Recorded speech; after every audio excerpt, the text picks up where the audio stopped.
Le roi et les grissini, la maison royale de Savoie.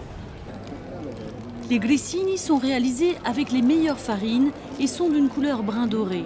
Ils sont fins et croustillants et ont été inventés ici à Turin. Au XVIe siècle, le nord de l'Italie est dominé par la dynastie des Savoie. Elle va désigner Turin comme sa capitale, le début de la prospérité pour cette ville. Voici la maison royale des Savoie. Elle est classée au patrimoine mondial. La famille des Savoie a acquis sa notoriété au XIXe siècle quand l'Italie était divisée en petits États gouvernés par d'autres pays tels que l'Autriche et l'Espagne.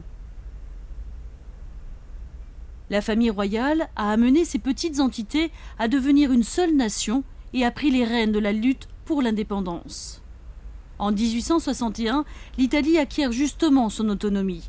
Turin est choisi comme la première capitale. Lui, c'est Vittorio Amadeo II, également connu sous le nom du Loup de Savoie. Il a créé les fondations du royaume d'Italie. Les grissini ont d'abord été réalisés dans une boulangerie choisie par la famille des Savoie et située à proximité de la maison royale. Vittorio Amadeo II était un garçon frêle à la naissance. Le médecin de la famille avait conseillé à sa mère inquiète d'améliorer le régime alimentaire de son fils. Les grissini ont été inventés afin de rendre plus digestes ces pains réalisés avec de la pâte fermentée.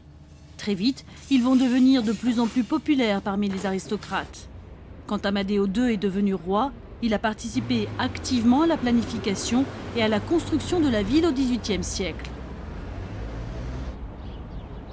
Beaucoup de grandes maisons ont été construites. Le roi a confisqué des terres appartenant à l'aristocratie et les a vendues à des médecins et à des hommes d'affaires en espérant créer une nouvelle classe moyenne. Les familles aristocratiques ont dû vivre dans un seul bâtiment. Le rez-de-chaussée était utilisé comme écurie, le deuxième étage réservé à la famille, le troisième pour les serviteurs et le quatrième pour les artisans. C'est pour cette raison que le paysage urbain de Turin est composé de maisons à 4 étages. Le roi est à l'origine des grissini. Il a également jeté les bases des fondations de la ville. Turin possède encore aujourd'hui plusieurs boulangeries qui perpétuent la recette originale du XVIIIe siècle. Beaucoup de gens font la queue en fin de semaine afin d'acheter ces grissini fraîchement sortis du four. Mais il y a une règle pour les manger. On ne peut les consommer sans les avoir au préalable cassés en deux.